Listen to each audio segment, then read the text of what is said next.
الحمد لله نحمده ونستعينه ونستغفره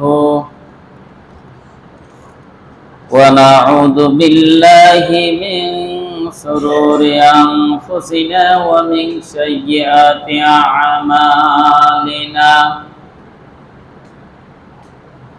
من يهده الله فلا مضل له ومن يضلله فلا هادي له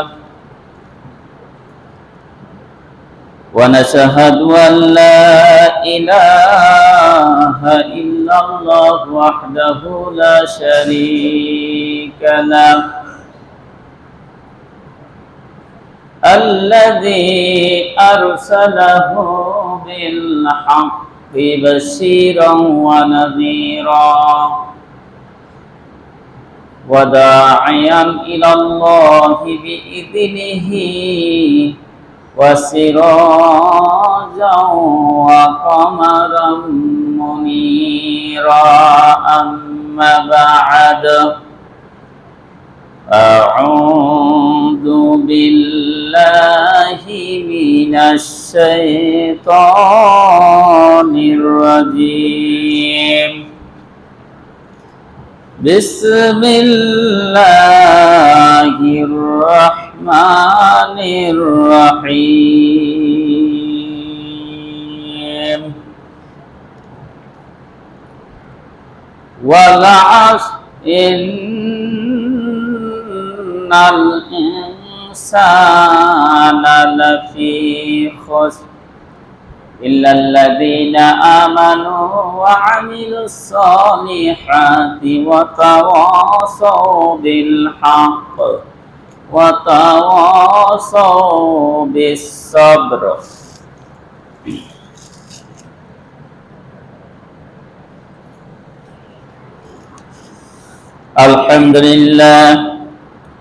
الحمد لله نحمده ونستعينه ونستغفره ونعوذ بالله من شرور أنفسنا ومن سيئات أعمالنا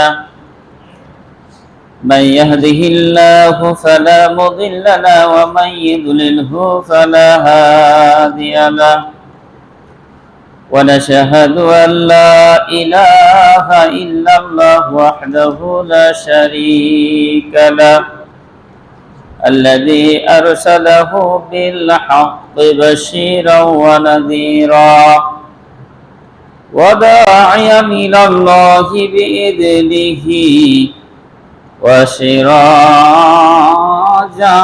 منيرا أما بعد أعوذ بالله من الشيطان الرجيم بسم الله الرحمن الرحيم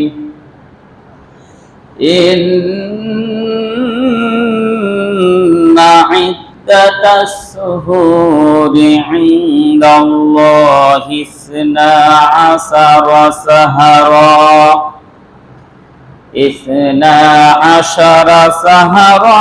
في كتاب الله يوم خلق السماوات والأرض منها 4 حروم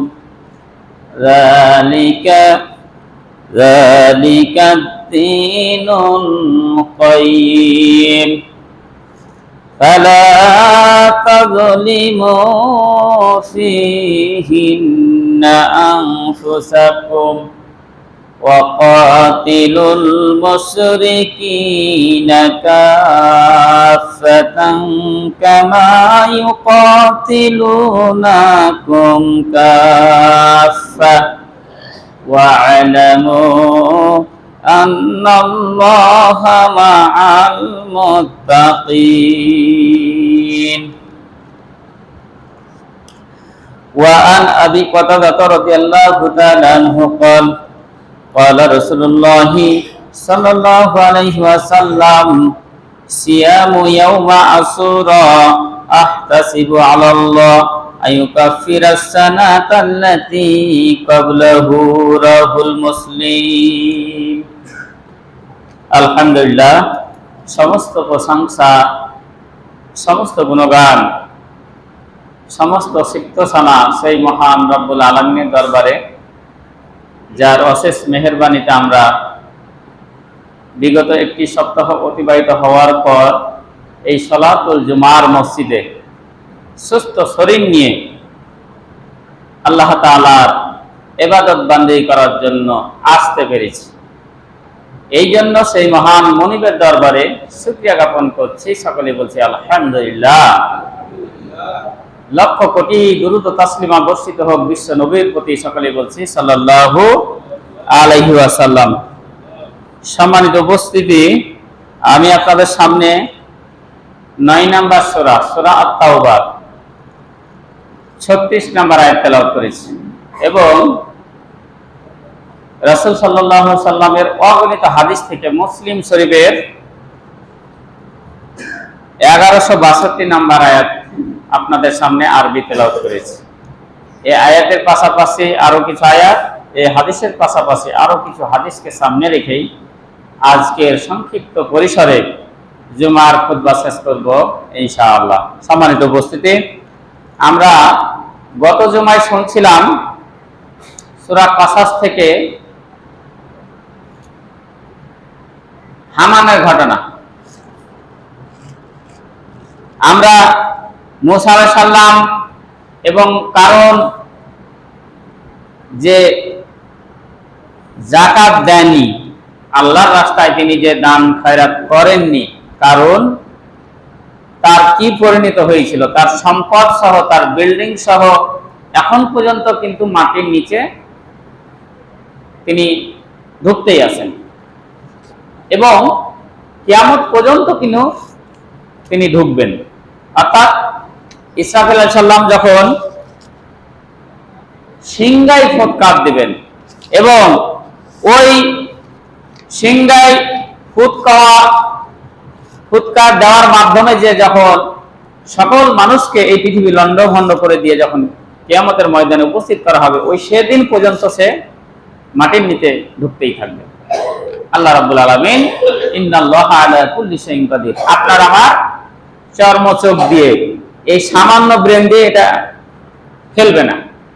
আমরা চিন্তা ভাবনা করি যে পৃথিবীর এই মাথা থেকে ওই মাথা বিমানে যদি যাত্রা করি কতদিন লাগে? একদিন, 2 দিন, 20-30 ঘন্টা আমরা জার্নি করলেই পৃথিবীর এক প্রান্ত থেকে আরেক প্রান্ত দেশ আমরা সফর করে ফেলি। এটা আমাদের চর্মচোখে। কিন্তু আল্লাহ রাব্বুল আলামিন তিনি যে এই কারণকে তার সম্পদ সহ মাটির নিচে এখনো পড়ছেন, এখনো তিনি দাবিয়ে দিচ্ছেন, কিয়ামত পর্যন্ত তিনি ভিতরে ঢুকতেই থাকবে। তা আজকে যেহেতু গত জুমায় একটু বিষয়টা যদিও আলোচনা করার দরকার ছিল, আমরা বর্তমানে মুহররম মাসে অবস্থান করছি। এই মুসা নবী বানী ইসরাঈলের মাধ্যম দিয়ে, ফেরাউনের মাধ্যমে অনেক নির্যাতনের শিকার হয়েছে। মুসা নবী এবং ফেরাউনের ঘটনা যেহেতু অনেক রয়েছে, আমি জাস্ট আজকে আপনাদের সামনে তুলে ধরব সূরা আশ-শুরা। সূরা আশ-শুরার 26 নম্বর সূরার আমি আপনাদের সামনে জাস্ট তুলে ধরব আজকে 61 থেকে 65 নম্বর আয়াত। এই কয়েকটা আয়াতে যতটুকু ঘটনা আজকের এই তারিখকে কেন্দ্র করে, আজ হচ্ছে 10ই মুহররম। মুহররম মাসে আল্লাহ রাব্বুল আলামিন যখন আসমান জমিন সৃষ্টি করেছেন, তখন তিনি 12টি মাস সৃষ্টি করেছিলেন। আমরা হয়তো অনেকেই জ্যোতির্বিদ যারা রয়েছি তারা মনে করি যে বোধহয় আমরা 12 মাস আমরাই চালু করছি, 30 দিনে 1 মাস আমরাই চালু করেছি, 7 দিনে 1 সপ্তাহ আমরাই চালু করেছি, 24 ঘন্টায় 1 দিন এটা আমরাই চালু করেছি, এটা আমরা ভাবি। কিন্তু আল্লাহ রাব্বুল আলামিন এই যে চন্দ্র, সূর্য, নক্ষত্র রাজি সৃষ্টি করেছেন, এগুলোর মাধ্যম দিয়েই কিন্তু আপনার এই মাস তৈরি হয়েছে, এই সপ্তাহ তৈরি হয়েছে, দিন তৈরি হয়ে গেছে। ঘন্টা তৈরি হয়েছে, মিনিট তৈরি হয়েছে, সেকেন্ড তৈরি হয়েছে। এগুলোকে গবেষণা করে, এগুলো বেধর্মীরা গবেষণা করে আবিষ্কার করেছে। মুসলিম মনীষীগণ তারাও আবিষ্কার করেছেন। উমর খৈয়াম, ইবনে বতুতা থেকে শুরু করে প্রত্যেকটা বিজ্ঞানের প্রত্যেক জায়গাতে কিন্তু মুসলমানদের পদার্পণ রয়েছে। যদিও বর্তমান বিশ্বের মুসলমান অনেক অলস, এখন গবেষণা করতে চায় না। এখন বেধর্মীরা বিভিন্ন কোরআন নিয়ে গবেষণা করে, তারা বিভিন্ন বিজ্ঞানের বিভিন্ন শাখায় তারা নতুন নতুন আবিষ্কার আনতেছে। এই কথা, এই যে মাসের ব্যাপারে 12 মাসে 1 বছর, এটা আল্লাহ রাব্বুল আলামিন পৃথিবী আসমান জমিন যখন সৃষ্টি করেছেন তখন থেকেই তিনি এটা লাউহে মাহফুজে এই কোরআনুল কারিমে উল্লেখ করে দিয়েছিলেন। আজ থেকে 1450 বছর আগের কথা বলছি। আল্লাহ রাব্বুল আলামিন বলেন, ইন্না ইদ্দাতাশ শুহুরি ইনদাল্লাহি 12 শাহরা ফি কিতাবিল্লাহি ইয়াওমা খালাকাস সামাওয়াতি ওয়াল আরদ। আল্লাহ রাব্বুল আলামিন বললেন, নিশ্চয় মাসের গণনা আল্লাহ রাব্বুল আলামিনের কাছে রয়েছে। আল্লাহ রাব্বুল আলামিন বললেন, এই মাসের গণনা হচ্ছে 12টি মাস। এটা তো তখন তৈরি করা হয়েছে যখন আল্লাহ রাব্বুল আলামিন এই আসমান সমূহ এবং জমিন সমূহ সৃষ্টি করেছে। সুবহানাল্লাহ। এই আসমান এবং জমিন যখন সৃষ্টি করেছিলেন তখনই এই 12টি মাস আল্লাহ রাব্বুল আলামিন তৈরি করেছেন। মিনহা আরবাআতুন হুরুমুন, এই 12টি মাসের মধ্যে 4টি মাস নিষিদ্ধ মাস, 4টি মাস সম্মানিত মাস। যালিকা দ্বীনুল কাইয়্যিম, রব্বুল আলামিন বললেন এটাই হচ্ছে সঠিক ধর্ম। ফালা তাযলিমু ফীহিন্না আনফুসাকুম, এই 4টি মাস যেহেতু নিষিদ্ধ মাস, আল্লাহ যে সমস্ত বিষয়গুলো নিষিদ্ধ করেছেন এই 4 মাসের মধ্যে সেই সমস্ত নিষিদ্ধ কাজগুলো তোমরা করে নিজেদেরকে ক্ষতির মধ্যে ফেলে দিও না। কার কথা? আল্লাহর কথা। যে এই 4টি মাস আমি 12টা মাস দিয়েছি, 12টি মাসের মধ্যে 4টি মাস আমি সম্মানিত মাস হিসাবে আমি তৈরি করেছি, সৃষ্টি করেছি। এই সম্মানিত 4টি মাসে কিছু কিছু কাজ রয়েছে যেগুলো করা নিষেধ। অন্যান্য 12টা মাসে যেগুলো করা নিষেধ, এই মাসও নিষেধ, কিন্তু এই মাসে যদি করে অধিক গুনাহ হয়। যেমন শিরক করা যাবে না, শিরক তো কখনো করা যাবে না। অন্য 8টা মাসে যদি আপনি শিরক করেন, অন্য 8টা মাসেও কিন্তু একই গুনাহ হবে, কিন্তু এই মাসে যদি করেন বেশি গুনাহ হবে। তাহলে এই মাসে অন্যান্য যে গুনাহগুলো, নামাজ পড়া, সিয়াম রাখা, অন্যায়ভাবে মানুষকে হত্যা করা, সুদ খাওয়া, ঘুষ খাওয়া, মিথ্যা কথা বলা, ডাকাতি করা, চুরি করা, যত পাপের কাজ রয়েছে সব কাজগুলো অন্যান্য মাসেও নিষিদ্ধ, কিন্তু এই 4টা মাসে বিশেষ করে বেশি নিষিদ্ধ। যারা হাজী সাহেব যারা যান, আপনারা যখন ইহরামের কাপড় পরে নেন তখন দেখা গেল যে চিরুনি ব্যবহার করা যাবে না, দাড়ি আঁচড়ানো যাবে না, মাথা আঁচড়ানো যাবে না, মশা মারা যাবে না, উকুন মারা যাবে না, কিচ্ছু মারা যাবে না, সব নিষিদ্ধ করা হয়ে গেছে। এই যে একটা যেমন বিধান, যে আল্লাহর পক্ষ থেকে বিধানটা দেওয়া হয়েছে যে ইহরামের কাপড় পরেছো, এগুলো নিষিদ্ধ করে দিলাম, এগুলো নিষিদ্ধ। তোমার গালিগালাজ করা যাবে না, অন্যায় কাজ করা যাবে না, স্ত্রী সহবাস করা যাবে না, তোমার পশু শিকার করা যাবে না, কিচ্ছু করা যাবে না, এগুলো যেমন নিষিদ্ধ। আল্লাহ রাব্বুল আলামিন বলছেন এই 4 মাসও যুদ্ধ করা যাবে না, গালি করা যাবে না, অন্যায় করা যাবে না, বেফাস কোনো ভাষা ব্যবহার করা যাবে না, ইত্যাদি ইত্যাদি। অর্থাৎ অন্যান্য মাসে যে হারাম, এই মাসও হারাম, কিন্তু বেশি গুরুত্ব দেয়া হারাম। এই 4টা মাস হচ্ছে 3টা সিরিয়ালে, জিলকাদ, জিলহজ, মুহররম, আর আরেকটা হচ্ছে রজব। এই 4টি মাস আল্লাহ সম্মানিত করেছেন। তাহলে এই 4টি মাসে অত্যাধিক তাহলে কি করতে হবে? এই 4টি মাসে হারাম কাজগুলো করা যাবে না, অন্যায় কাজগুলো করা যাবে না। তো করা যাবে কি? আপনাকে এই 4 মাসে বেশি বেশি নফল সিয়াম পালন করতে হবে। আজকে এই যে আজকে 10ই মুহররম, এই মুহররম মাসের 10 তারিখী সম্পর্কে আল্লাহ রাব্বুল আলামিনের নবী যখন হিজরত করে তিনি মক্কা থেকে মদিনায় আসলেন, তখন এসে ইবনে আব্বাস থেকে বর্ণিত তিনি বলেন, ক্বালা কাদিবান নবী সাল্লাল্লাহু আলাইহি ওয়াসাল্লাম আল মদিনা, যখন বিশ্বনবী মক্কা থেকে মদিনায় হিজরত করে আসলেন, ফারাআল ইয়াহুদা তাসুমু ইয়াউমা আশুরা, বিশ্বনবী দেখলেন মক্কার ইহুদিগণ মুহররম মাসের 10 তারিখে রোজা রাখতেছে। ফাকালা, নবী সাল্লাল্লাহু আলাইহি সাল্লাম বললেন, মা হাজা, এটা কি, এটা কি করছে তারা আজকে এই মুহররম মাসের 10 তারিখ তারা কি পালন করতেছে? ক্বালু, সাহাবীগণ বললে, হাদা ইয়াউমুন সালিহুন, এটা একটা বিশেষ দিন, এটা একটা গুরুত্বপূর্ণ দিন ইহুদিদের কাছে।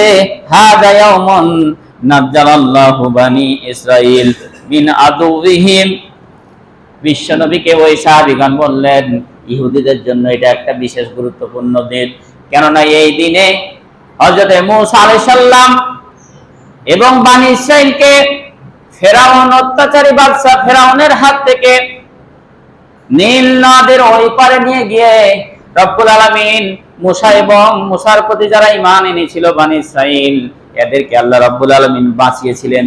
এই যে তাদের নবী এবং তাদের বংশকে বাঁচিয়েছিলেন আল্লাহ ফেরাউনের হাত থেকে, এই শুকরিয়া আদায় করার জন্য তারা প্রতি বছর মুহররম মাসের 10 তারিখে রোজা রাখে।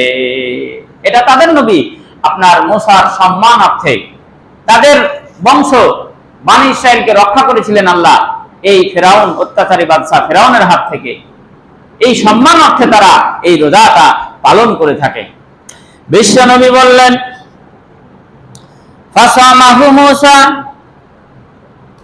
ফামা আহাক্কু বিমূসা মিনকুম ফাসামাহু ওয়া আমারা বিসিয়ামিহি, বিশ্বনবী বললেন, আমি তো হযরত মূসা আলাইহিস সালামকে অধিক বেশি ভালোবাসি, তোমরা যা না মূসাকে না বেশি ভালোবাসো, ইহুদি না মূসাকে যা বেশি ভালোবাসে, আমি তাদের চাইতো মূসা নবীকে বেশি ভালোবাসি।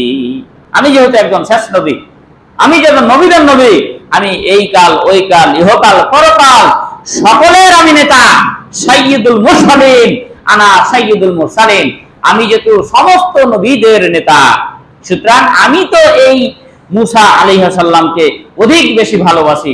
সুতরাং সামনে মাস, সামনে বছর, বিশ্বনবী বলছেন, তিনি হাদিসের ভাষাটা এইভাবে বলেছেন যে লাইন বাকিতু ইলা কাবিলিন, বিশ্বনবী বললেন, যদি আমি সামনে বছর বেঁচে থাকি, যদি আমি আগামী বছর 10ই মুহররম বেঁচে থাকি, তাহলে লা আসুমান্না আত্তাশিয়া, তাহলে আমি 9 তারিখেও একটা রোজা রাখবো। কত?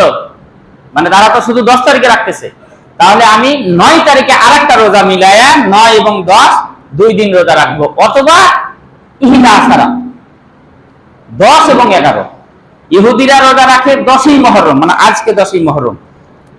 বিশ্বের तमाम ইহুদি দেখেন আজকে রোজা রাখতেছে, তারা এই 10ই মুহররম আজকে तमाम বিশ্বের যত ইহুদি রয়েছে আপনি খোঁজ নেন, সবাই আজকে রোজা আছে যারা মানে ধর্ম পালন করে। আমাদের মুসলমানেরা যেমন অনেকেই রমজান মাসের ফরজ রোজা সিয়াম পালন করে না, এইগুলো ধরেন মুসলমানদের যেমন এই যে নফল সিয়াম। বিশ্বনবী বললেন যে মূসাকে যেহেতু আমি বেশি ভালোবাসি, সেহেতু তোমরা কি করবা, ইহুদির সাথে যাতে আমাদের আমলটা না মিলে যায়, এই কারণে তোমরা 9 মুহররম এবং 10ই মুহররম দুইটা করবা, অথবা 10ই মুহররম অথবা 11ই মুহররম দুইটা, অর্থাৎ 10-এর আগে একটা মিলাবা অথবা পরে, যা হয়তো গতকালকে যারা করেছেন, গতকাল যারা একটা হয়ে গেছে আর আজকে দুটো হয়ে গেল, অথবা যারা আজকে আছেন আজকে একটা, আগামী কালকে একটা করে নেবেন, তাহলে দুইটা হয়ে গেল। তাহলে ইহুদিদের সঙ্গে আমাদের আমলটা কি হলো না, মিলল না। এটা হচ্ছে মুহররম মাসের সবচাইতে গুরুত্বপূর্ণ ইবাদত, সবচাইতে গুরুত্বপূর্ণ একটা ইবাদত। ইবনে আব্বাস রাদিয়াল্লাহু তাআলা আনহু হতে বর্ণিত, তিনি বলেন, মা রাআইতুন নাবিয়্যা সাল্লাল্লাহু আলাইহি ওয়াসাল্লাম ইয়াতাহাররা সিয়ামা ইয়াউমিন ফাজ্জালাহু আলা গায়রিহি ইল্লা হাযাল ইয়াউম, ইয়াউম আশুরা। ইবনে আব্বাস রাদিয়াল্লাহু তাআলা আনহু হতে বর্ণিত, তিনি বলেন, ইয়াউম আশুরা অর্থাৎ মুহররম মাসের যে আশুরার রোজাকে বিশ্বনবী রমজান মাসের পরে যত গুরুত্ব দিতেন, আমি অন্য কোনো সিয়ামকে এত গুরুত্ব দিতাম না, দেখতাম না। অন্য কোনো নফল সিয়ামকে এত গুরুত্ব দিতে আমি কখনো বিশ্ব নবীকে দেখি নাই। তার মানে কি এই সিয়াম খুবই গুরুত্বপূর্ণ।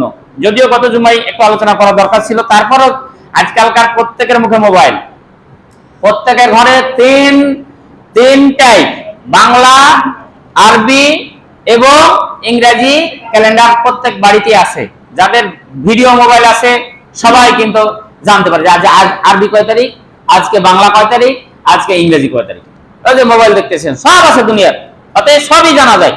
তাহলে আজকালকার প্রত্যেক মানুষের যদি একটু সচেতন হয়, একটু যদি ফেসবুক, ইউটিউব, আপনার টুইটার, বিভিন্ন যে আমরা ইলেকট্রনিক মিডিয়া, প্রিন্ট ওয়েবসাইট গুলো নিয়ে যত ঘাটাঘাটি করি, আমরা যদি একটু এই কোরআন হাদিস নিয়ে যদি একটু এই যন্ত্রটাকে যদি কাজে লাগাই, তাহলে দেখা গেল কারোর কাছে জিজ্ঞাসা করলাম না। আজকালকার এমন এমন সফটওয়্যার তৈরি হয়ে আছে, আপনি জিজ্ঞাসা করবেন হাদিস নাম্বার থেকে শুরু করে তাফসীর নাম্বার, আপনার কোন ইতিহাস বই, আজকে যে এই মুহররম মাসে কিছু কিছু অতিরঞ্জিত ঘটনা আছে যেগুলো তুলে ধরবো ইনশাআল্লাহ।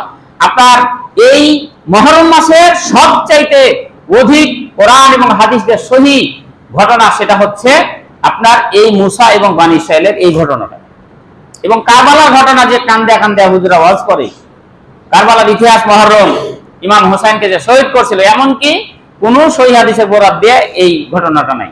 যেগুলো ইতিহাস সব ইতিহাসের বই, সবই ইতিহাসের বই থেকে আপনার লিখিত যে নবী করিম সাল্লাল্লাহু আলাইহি সাল্লাম যে মরবেন, মরার 50 বছর পর যে আপনার 61 হিজরির 10ই মুহররম ইরাকের কারবালা প্রান্তরে যে ইমাম হুসাইনকে হত্যা করা হয়েছিল ইয়াজিদের মাধ্যমে, যে ঘটনা মানে এখনকার বর্তমান আজকে যদি হয়, গত জুমা তো অনেক হুজুররা আলোচনা করছেন, বিশেষ করে হানাফি হুজুর যারা আছে, এই কারবালা ঘটনা তো একেবারে আজকে মুহররম মাস তো কান্দা মান্দা একাকার শেষ, দাড়ি গাল মাল ভিজায়া মুসল্লি থেকে শুরু করে সবার, এমনকি ইমাম হুসাইন হাই হুসাইন ওই যে তাজকিয়া মিছিল যে বের করে আপনার ইমামনগর থেকে ঢাকা, মানে বেলের গোটা শরীর কাটে ফেলে দেয়, মানে এত ইমাম হুসাইনের জন্য তাদের মায়া কান্না। অথচ দেখা যায় যে এই 10ই তারিখে যদি এই মাসের ঘটনা যদি দেখতে পান, একমাত্র সহি বরাত দিয়ে এই মুসা এবং বানী ইসরাইলকে যে ফিরআউনের হাত থেকে রক্ষা করা হয়েছিল, এটাই আলোচনা করা হয়েছে সম্মানিত উপস্থিতি। এবং এই মাসের অতিরঞ্জিত যে কথাগুলো সেগুলো আপনাদের সামনে তুলে ধরে, যেগুলো বানোয়া, কোনো সহি বরাত দেয় একটাও নাই। যেমন এই বিভিন্ন বক্তারা ওয়াজ করে, বিভিন্ন আপনার ইতিহাসের কিতাবে উল্লেখ আছে যেগুলো সহিহ হাদিস দিয়ে প্রমাণিত নয়। যেমন 1 নাম্বার হচ্ছে আল্লাহ রাব্বুল আলামিন আদম আলাইহিস সালাম যখন ওই গন্ধমের ফল খেয়ে এই পৃথিবীতে চলে আসলেন, সারা পৃথিবী তিনি ঘুরতে আরাফার ময়দানে হাওয়া আলাইহিস সালামের সঙ্গে কি হয়েছিলেন? মিলিত হয়েছিলেন। এবং এই তারা তাদের গুনাহের জন্য আল্লাহর কাছে মাফ চাইছিলেন, আল্লাহ রাব্বুল আলামিন তাদের তওবা কবুল করেছিলেন। এই দিনটা হচ্ছে 10ই মুহররম। এটা হচ্ছে ইতিহাসের কথা, কোনো সহিহ হাদিসের কথা না, যে 10ই মুহররমে আল্লাহ রাব্বুল আলামিন আদম আলাইহিস সালামের তওবা কবুল করেছিলেন। এটা এক গেল। 2 নাম্বার হচ্ছে ইউনূস আলাইহিস সালাম মাছের পেটে 40 দিন ছিলেন, যেদিন তাকে ওই মাছের পেট থেকে বের করে দেওয়া হয় সেই দিনটা ছিল 10ই মুহররম।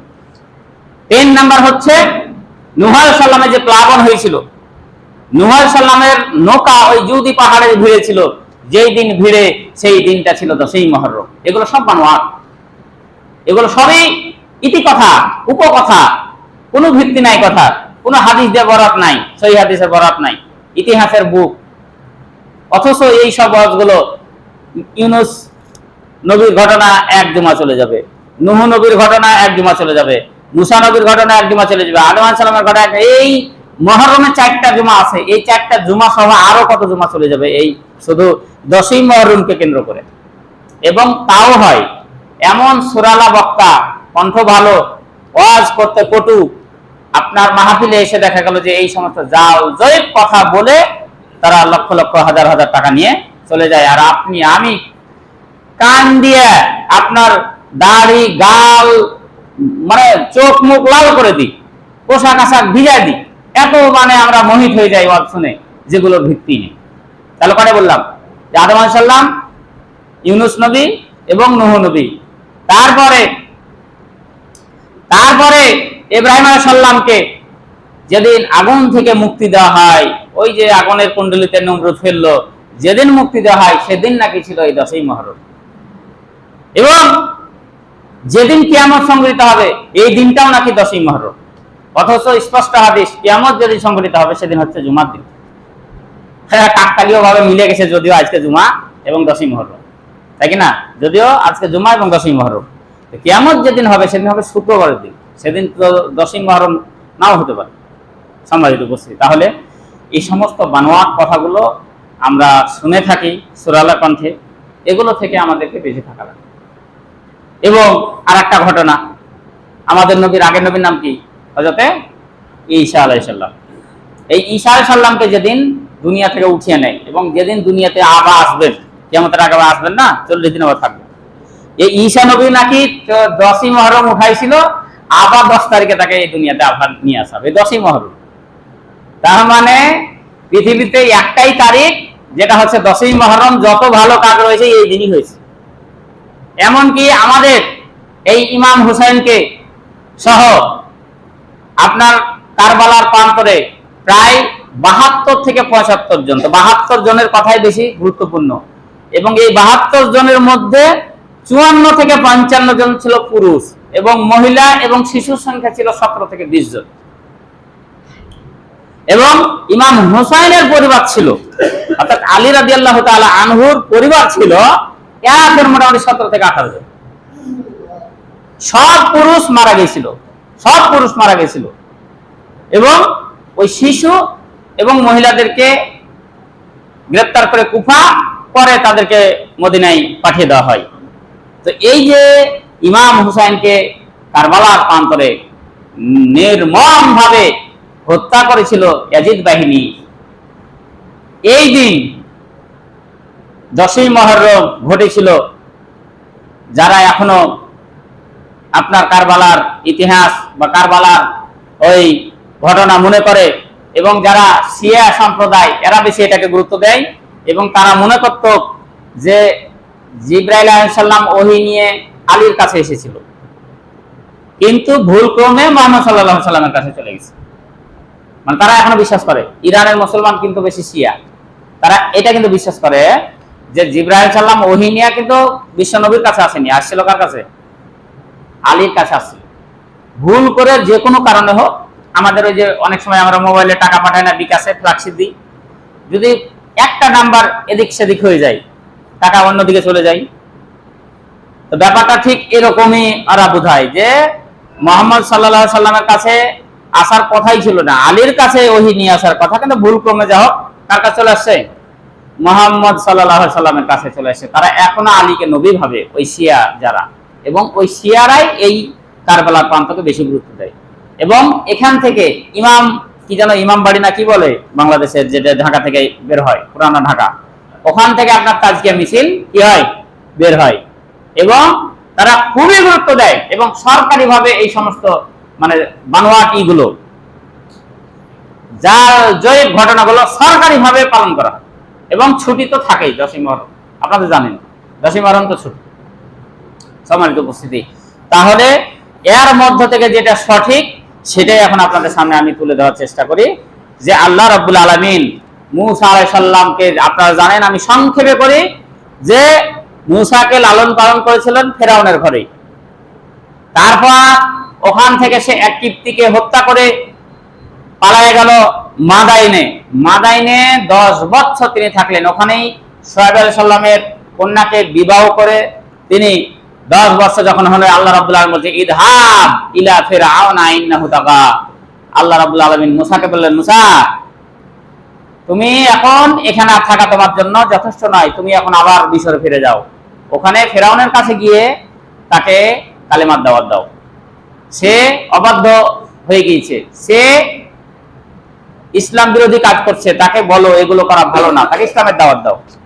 রব্বুল আলামিন মূসা আলাইহিস সালামকে যখন পাঠালেন, মূসা আলাইহিস সালাম ছিল আসলে একটু জড়তা, মুখে একটু জড়তা ছিল, মানে তোতলা যাকে বলা হয়, কথা ঠিক মতন বের হতো না, এবং খুবই রাগের মানুষ ছিল। যখন ওই ফেরাউনের কথা বললো যে আমি তো আসলে মার্ডার কেসের আসামি, আমি ওই যে কিপ্তিকে ইহুদিকে ইহুদি যুবককে আমি হত্যা করে পালিয়ে এসেছি, তারা যদি আমাকে পায় এখনো তো ফাঁসি দিবে, আমি কেমনে আল্লাহ যাই? আল্লাহ রাব্বুল আলামিন বললেন যে যাওয়া লাগবে, যাওয়া লাগবে, সে অবদ্ধ হয়ে গেছে, আমি তোমাকে নবী হিসেবে অনুমতি করলাম। মূসা আলাইহিস সালাম আল্লাহর এই হুকুম পাওয়ার পর সে বলল আমি যাব, কিন্তু আমাকে আমার শক্তি বর্ধনের জন্য আমার ভাই হারুনকে আমার সঙ্গে হিসাবে নবী হিসাবে প্রেরণ করো। আল্লাহ রাব্বুল আলামিন তাদের দুই ভাইকে দুইজন করে ঠিক আছে নাও, না যাও, এখন ফেরাউনের কাছে গিয়ে দাওয়াত দাও। রব্বুল আলামিনের হুকুম পেয়ে ফেরাউনকে বলল যে আমি আল্লাহর পক্ষ থেকে নবী হিসাবে প্রেরিত হয়েছি, তুমি লা ইলাহা ইল্লাল্লাহ কালেমার দাওয়াত কবুল করুন। দেখেন সরাসরি একদম রাষ্ট্রপ্রধানের কাছে দাওয়াত।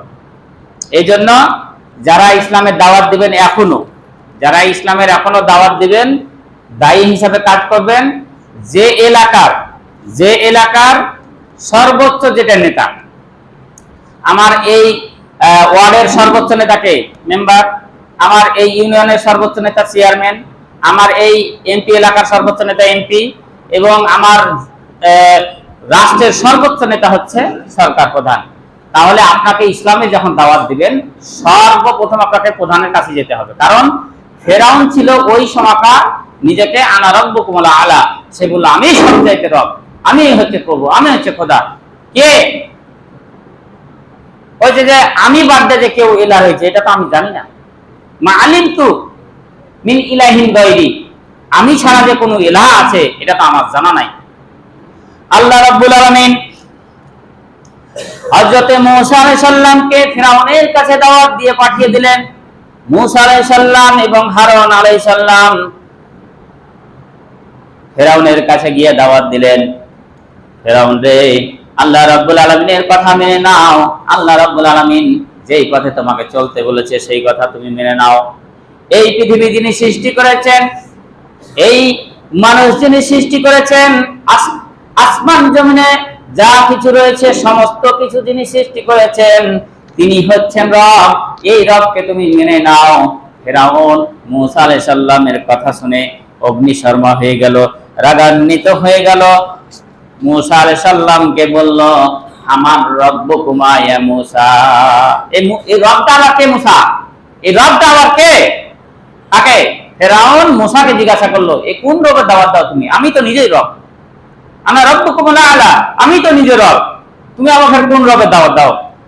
আল্লাহ রাব্বুল আলামিনের নবী তাকে বলল আমি সেই রবের দাওয়াত দেই যিনি হচ্ছে রব্বুনাল্লাযী কুল্লা শাইইন খালকাহু সুম্মা হাদা, আমি সেই রবের দাওয়াত দিচ্ছি যে রব সমস্ত কিছু সৃষ্টি করেছেন, যে রব तमाम কিছু সৃষ্টি করেছেন, শুধু সৃষ্টি করে ছেড়ে দেন নাই, তাদের হেদায়েতের পথ তিনি দেখায় দিয়েছেন।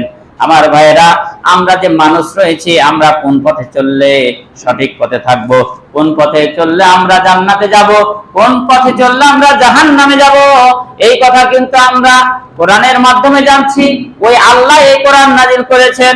মূসা আলাইহিস সালাম ফিরআউনকে বললেন সেই আল্লাহর তাবেদারি করো, সেই আল্লাহর ইবাদত করো যে আল্লাহ তোমাকে সৃষ্টি করেছেন, শুধু তোমাকে সৃষ্টি করেন নাই, তুমি কোন পথে চললে মরার পর জান্নাত যাবে সেই আল্লাহ বাতলিয়ে দিয়েছেন, এই আল্লাহর ইবাদত করো। ফিরআউন আরো রেগে অগ্নিশর্মা হয়ে গেল, কি বলো, এখন ওই আল্লাহ আসছে? তা আমাদের বাপ দাদা পরদাদা যারা হচ্ছে আমাদের পূর্বপুরুষ ছিল, আমাদের পূর্বপুরুষদের অবস্থা তাহলে কি? ফিরআউন এই কথা যখন বলল, আল্লাহ রাব্বুল আলামিন মূসা আলাইহিস সালামকে জানিয়ে দাও এর জ্ঞান আল্লাহর কাছে রয়েছে, তাদের অবস্থা যে কি হবে, তারা কোথায় যাবে, জান্নাতে যাবে না জাহান্নামে যাবে, তাদের ব্যবস্থা আল্লাহ রাব্বুল আলামিন ভালো জানেন। সম্মানিত উপস্থিতি, এই যে তর্ক বিতর্ক করার পর ফিরআউন চিন্তা ভাবনা করলো মূসাকে আর রাখা হবে না। তারা রাতের অন্ধকারে চিন্তা ভাবনা করলো মূসার প্রতি যারা তারা ঈমান এনেছে বানি ইসরাইলের মধ্যে, মূসা এবং এদেরকে সেটে নিতে হবে। এদেরকে কি করতে হবে? এদেরকে দুনিয়া থেকে রাতের অন্ধকারে তাদেরকে শেষ করে দিতে হবে। এই খবর আল্লাহ রাব্বুল আলামিন ওহীর মাধ্যমে মূসার কাছে পৌঁছে দিলেন। আল্লাহ রাব্বুল আলামিন বললেন, মূসা এখানে আর তোমার এই মিশরে থাকা তোমার জন্য নিরাপদ স্থান নয়, তুমি এবং ঈমানদার যারা রয়েছে বানি ইসরাইলের মধ্যে তাদেরকে নিয়ে তুমি দৌড় দাও। এই কথা যখন ফিরআউন জানতে পারল মূসা এবং বানি ইসরাইল সামনের দিকে আগায়, ফিরআউন বাহিনী রাষ্ট্রের যত বাহিনী রয়েছে সমস্ত বাহিনীকে লেলিয়ে দিল। তিন দিক থেকে মূসা আলাইহিস সালাম এবং বনী ইসরাইলকে দাওয়া করলো। আল্লাহ রাব্বুল আলামিন বললেন, মূসা বাহিনী সামনে যায় আর ফেরাউন বাহিনী পিছন দিক থেকে দাওয়া করে। দোয়াতে দোয়াতে সামনে গিয়ে নীলনদ। এখন বামে পাহাড়, ডানে পাহাড়, পিছনে হচ্ছে ফেরাউনের বাহিনী, সামনে হচ্ছে সমুদ্র নীলনদ। যারা ওই মূসার প্রতি ঈমান এনেছিল, দুর্বল ঈমানদার যারা ছিল, তারা বলল, মূসা ইন্না লা মুদরাকুন, আমরা তো ধরা পড়ে গেলাম, আমাদের তো বাঁচার কোনো উপায় নাই। বামে পাহাড়, ডানে পাহাড়, পিছনে মূসা, ফেরাউন বাহিনী, সামনে আমাদের সমুদ্র, কেমনে আমরা বাঁচি? আল্লাহ রাব্বুল আলামিনের নবী সঙ্গে সঙ্গে বললেন, ক্বালা কাল্লা ইন্না মাইয়া রাব্বি সায়াহদিন, কখনো নয়, আমি আল্লাহর উপর তাওয়াক্কুল করি, অবশ্যই আমার আল্লাহ আমাকে পথ দেখাবে। তোমরা এখনো মনক্ষুণ্ণ হয়ো না, তোমরা এখনো হতাশ হয়ো না। আল্লাহ আমাদেরকে সৃষ্টি করেছেন, আল্লাহ আমাদেরকে বাতলিয়ে দিবেন, কিভাবে আমরা এখান থেকে পরিত্রাণ পাবো। রব্বুল আলামিন মূসা আলাইহিস সালামের কাছে ওহী নাযিল করে দিলেন, ফাআওহাইনা ইলা মূসা আনিজরিব বিআসাকাল বাহরা ফানফালাকা ফাকানা কুল্লু ফিরকিন কাতাউদিল আযীম। আল্লাহ রাব্বুল আলামিন মূসাকে বললেন, মূসা রে, ওয়া মা তিলকা বিয়ামিনিকা ইয়া মূসা, তোমার হাতে ওটা কি, ডান হাতে ওটা কি? মূসা বললেন, হিয়া আসায়া, এটা একটা লাঠি। আল্লাহ রাব্বুল আলামিন বললেন, ওটা শুধু লাঠি না, ওই লাঠিটাকে তুমি সমুদ্রে আঘাত করো। যেমনি সমুদ্রে আঘাত করলো, সঙ্গে সঙ্গে 12টা রাস্তা, প্রশস্ত রাস্তা তৈরি হয়ে গেল। কাত্তাউদিল আযীম বলা হয়েছে, ওই পানিগুলো বিশাল বিশাল পাহাড়ের মতন দাঁড়িয়ে গেল। কি আল্লাহর লীলা খেলা, আল্লাহ কি কুদরত, আল্লাহর কি ক্ষমতা দেখেন। সমুদ্র, খরস্রোতা সমুদ্র, যেখানে টিকে থাকা বড় দায়, বড় বড় লঞ্চ, স্টিমার, জাহাজ ডুবে যায়, সেই একটা লাঠি বাড়ি দিল আল্লাহর কুদরতে। 12টা রাস্তা, বনী ইসরাইলের 12টা গোত্রের জন্য 12টা রাস্তা হয়ে গেল। আল্লাহ রাব্বুল আলামিন বললেন, আর দেরি নাই, তোমার পিছনে ফেরাউন বাহিনী চলে এসেছে, এই রাস্তা তোমরা নেমে পড়ো। এমন সুন্দর রাস্তা হয়ে গেল। আল্লাহ রাব্বুল আলামিন এই মূসা বাহিনীকে ওই ফেরাউনের হাত থেকে ওই যে রক্ষা করলেন, নীলনদ পার করে ওভাবে অলৌকিক ঘটনা ঘটিয়ে। যখন ফেরাউন ওই নীলনদের পাশে চলে আসলো, আসার পর দেখে মূসা বনী ইসরাইলকে নিয়ে ওই সমুদ্রের মিডিলে চলে গিয়েছে। ফেরাউন তৎক্ষণাৎ তিনি আর দেরি করলেন না, সঙ্গে সঙ্গে রাস্তা দিয়ে তারাও চলে গেল। ফেরাউন বাহিনী যখন মিডিলে, মূসা বাহিনী তখন উপরে। আল্লাহ রাব্বুল আলামিন ওই সমুদ্রকে বললে, এবার মিলে যাও, এবার মিলে যাও, আর দরকার নাই, আর রাস্তা থাকার প্রয়োজন নাই। আর ওইভাবে ফেরাউন এবং ওই ফেরাউনের গোষ্ঠীকে সকলকে ওই সমুদ্রে ডুবিয়ে মারিছেন। সম্মানিত উপস্থিতি, যেদিন এই ফেরাউনের হাত থেকে মূসা এবং বনী ইসরাইলকে রক্ষা করা হয়েছিল, সেই দিনটা ছিল আপনার 10ই মুহররম। এটা হচ্ছে সূরার এই যে সুন্দরভাবে 61 থেকে 65 নাম্বার আয়াতে সুন্দরভাবে বলে দেওয়া হয়েছে। আল্লাহ রাব্বুল আলামিন আমাদেরকে বিশেষ করে এই মুহররম মাসের যারা আজকে রোজা আছেন, যারা রোজা আছেন, অবশ্যই আগামীকাল কয়েকটা থেকে যাবেন।